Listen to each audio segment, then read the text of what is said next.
In life, I believe everyone is eventually faced with two types of paths. The first path being easy and not very hard, and the second path being the more difficult path. And when the time comes, you'll choose the path that you feel the most affinity to. Well, for me, I chose, I would say, the more difficult path. Moving across the world to Europe is not something I would say super easy, especially at the time and the age that I did it. I was 18 when I first came here to Europe, and to provide a little bit of backstory so you guys get to know a little bit where I come from, I've never really explained intimately on my channel about me, my history, my background. Without going too into detail, I was born in New Jersey on the East Coast. I grew up in between Toledo, Ohio and Detroit, Michigan. My parents were split. They were on and off together during my childhood. And a very eclectic childhood. I'm not going to go really too in depth on that. I went to a public high school. I played sports. I did a lot of video games, I think, as most teenage kids do, at least in my generation. And when the lockdowns happened, when COVID came around, my high school was pretty much cut in half. So after my sophomore year, I finished my high school diploma all online. And that gave me a lot of time to focus on myself, develop myself. I really was in the gym, was working out, going for runs, very my self-development phase, waking up at 6 a.m., 5 a.m. when my mom would go to work because she worked as an engineer. She's worked her way up all her life, and nothing really special in terms of came from a wealthy family, right? I grew up, I would say, pretty middle class. My parents really just never made me feel like I didn't have much. I think they put me first since I'm an only child. A lot of people out there are gonna hate on me for that, but sorry, it is what it is. I'm an only child. And there's a lot of ups and downs. I think when you're an only child, you're forced to learn a lot by yourself. They do say that the first child does have a higher IQ when it comes to having multiple kids, but I don't have any siblings or any younger brothers or sisters. So I was forced to kind of grow up and mature a lot younger than most people. And I think I've seen that a lot when I've compared myself to a lot of people my age. And I think it kind of just goes to show the actions and decisions I've made along the way, like moving across the world and even moving out at 18 to go back to New York. So that being said, during the time of the lockdowns, I really found out a lot about trading on the stock market and also crypto. I eventually fell into drop shipping as well, and I made some money from there. Nothing crazy. Was investing my mom's money, and I made some money. Nothing crazy, but the money that I did make, I did save it all. And by the time I turned 18, I moved to New York, and that was the money that I used to save to go there as for rent and stuff like that, because New York is expensive. So as well as the money I saved from working with my dad, working at Kroger, a grocery store in the United States, and a country club in my hometown, which I got paid jack shit for, and I was always the hardest working person. And that was a huge life lesson I've learned, which I'm not going to get too into that. But yeah, so I had some money saved up. I went to New York, and after about a month and a half of working at Equinox, a really high, very expensive bullshit gym in the United States, primarily in the bigger cities like New York, Miami, LA, and I think Chicago as well, which is where I met my current girlfriend. She is French. She was doing a study abroad in New York City. I met her about a month and a half after moving to New York, and we spent 6 months there while she was doing her semester. She presented the opportunity to come back with her to go to France, along with all of the other French friends that I made, because she introduced me to her whole group, which was really funny. A lot of French friends, and shout out Alexi, shout out my boys. And yeah, one thing led to another. I came here and I spent summer in France and Spain and whatnot, and I had so much fun, which is leading me to the main reasons on why I decided to stay and leave the United States and fully integrate myself into Europe. I knew that at the age of 18, that being in Europe is going to give me multiple opportunities that I wouldn't have back home, from learning new languages, meeting new people, just new experiences overall. I wouldn't have that back home. Like I said, the culture here in Europe is much younger, it's much livelier, it's easier to meet people and to network, in my opinion. Not that the French or Europeans are very open or very outgoing. I don't think they're like that very much. But going back to opportunities, I mean, so far from the network that I've built here in Europe has been way significant or way better than if I would have just stayed in the United States. I mean, going to Barcelona, I meet people in Barcelona. Now I have connections. I have a network in Barcelona, Madrid, or even going to Saint-Tropez. I'm in a very expensive, very wealthy travel destination during summer. I'm meeting with people that wouldn't be here. I wouldn't meet in New York walking on the street. at the cafe, smoking a cigarette, whatever. I was just in Monaco for a cocktail event, and I was speaking to millionaires and literally billionaires all night. I wouldn't have been able to do that if I would have just stuck to my little routine, my bubble, or down the same path. That's why I said everyone is faced with two kinds of paths, and I think you have to put yourself down the uncomfortable path if you want to see growth, if you want to see change, especially if you want to put yourself in a better position than you were before. You're going to have to do uncomfortable things.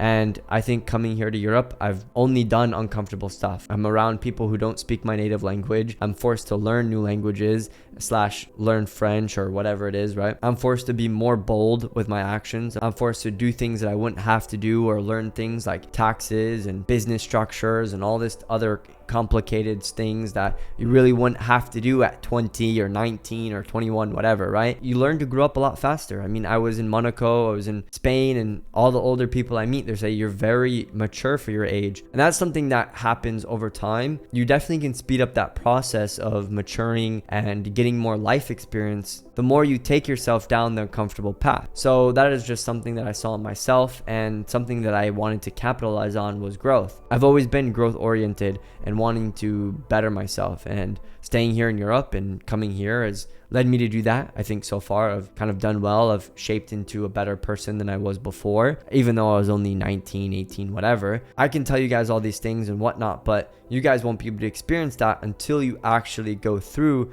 certain life experiences or go down a path that tests you or forces you to change or to come out of your shell. I would definitely say before I came here, I was a much more introverted. Now I don't really believe in the whole introvert extrovert bullshit. I think that's all just something to label yourself as a cope or an excuse to not do something, right? Just for a lack of better explanation, I was definitely more reserved, more introverted back in the United States. But now I would say I'm neither. I'm definitely not shy. I'm definitely not scared to go talk to people. I'm not scared to speak in a different language and look like an idiot if I sound like an idiot. And yeah, I think that you develop thick skin. I'm just glad that I was able to do it at a young age and not have to go through a hard learning lesson or having to really force myself and struggle and fight with my habits at an older age. Moving on to my next reason on why I decided to stay was the quality of life and the food. When I first came here, I was completely shocked with how clean and how amazing the quality of food was. Before I came here, I've never left the country. I've barely left my state. I've been to New York, Miami, and California a few times. The food is shit in the US. I can't lie. I'm not shitting on the US. This video is not a I hate US video. I still very much do like and appreciate the United States for what it has and what it has to offer. But for quality of food and health, it is not the greatest in my opinion. And for some of you, that might not be something that you value a lot. I do value a good routine, a good lifestyle, and quality food. I wouldn't really want to sacrifice my health for making more money. If I can be somewhere where I can have a good routine, a good quality of life, have good quality food, I'm gonna rather be there. That's my opinion. You can hate me for it or not. To go a little bit more in depth on the food, back home living in the US, I was consuming tons of protein powders and protein shakes and lots of seed oils and, high carb and saturated foods, whatever it is. And as soon as I came here, I wasn't having any stomach problems, no bathroom problems. My skin was clear. I felt more energized. I felt more youthful. I mean, I was always wondering at 16, 17, 18, why do I feel so tired? Why do I feel so groggy? Why do I have so much brain fog? As soon as I came here and I started eating more food, more cleaner food, more whole foods to be exact, I was feeling 10 times better. Even now, if I decide to eat some junk food or eat food that I know probably isn't the best for me, I know I'm probably not going to feel as worse as I did back home. And a lot of it does have to do with the food regulations. A lot of products in the United States are banned here in Europe.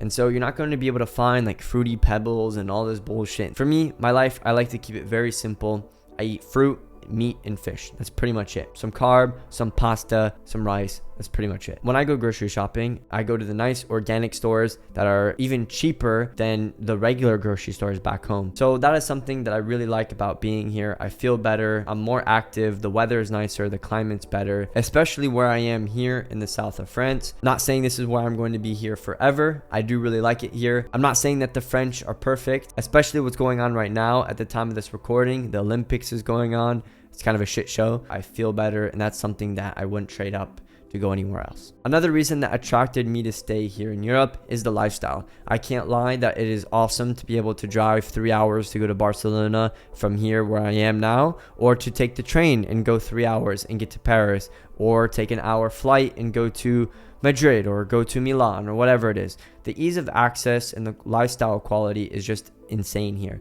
Now, I know in the US, we have a really big country. We have multiple states, multiple cities and all this stuff. But you can't beat Europe. You can't beat being in Paris, being in France, and then going to Italy and experiencing a different culture, different cuisine, and a different lifestyle. And to me, I find that very attractive. I find it very fun. And in my opinion, I think everything here is just a little bit better quality. You can go skiing, snowboarding in the French Alps, the Swiss Alps, or the Italian Alps. You can go swimming in the Mediterranean Sea. You can go surfing in Biarritz on the west coast of France. You can go to Costa Brava in Spain. You can go to the south of Spain. You can go to the Balearic Islands. Everything is so close together. It just makes it so easy to be able to do stuff. And you end up making friends from all over the world. You go to Paris and you meet people from Italy, Greece. It's just a great networking hub because there's such a melting pot of so many different cultures, so many different countries. And that's something I really enjoyed. And like I said, at the time of my age, currently at 21, Europe is just a younger crowd. When you go out into the nightlife in the US, it's most likely 25 plus unless you're going to some college frat parties, which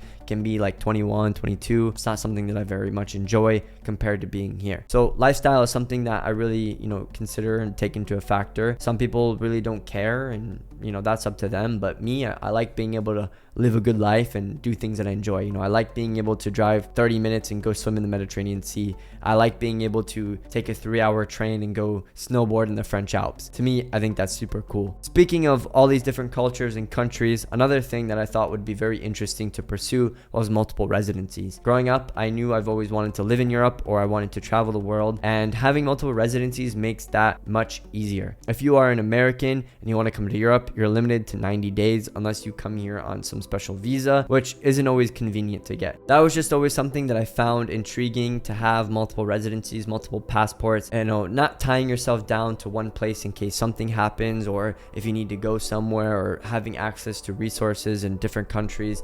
You never know what can happen. Having multiple residencies can be a benefit. I'm not going to go too in depth in that. And yeah, I think as you grow to a certain tier in life, as you build yourself up, especially as a man, having multiple residencies can come in handy in the future. I'd like to add a European passport to that. I don't know if it'll be French, if it'll be Italian, or if it'll be Greek, or if it'll be from Cyprus, or whatever it is yet. I'm only here on an entrepreneur visa, so we'll see. Filming this video, a lot of it does just come down to the type of person you are. I'm not saying that you should leave the United States if you're from America, and I'm not saying you should hate the US, or I'm not saying you should come to Europe. My point is that I took the time to self-reflect and see the things that I would like and the things that I want and how I see myself in the future. This is the path that I chose to get me to that. Maybe things will change. Maybe it'll put me down a different path. We don't know. And that is the reality with life. I'm just trying to spark some reflection in you guys to maybe, see what you want to do with your life. Maybe you want to go to a different country. Maybe you want to learn a different language. Maybe you want to experience something different than you already are now. And with that being said, I hope you guys enjoyed this video. I'll see you guys on the next one.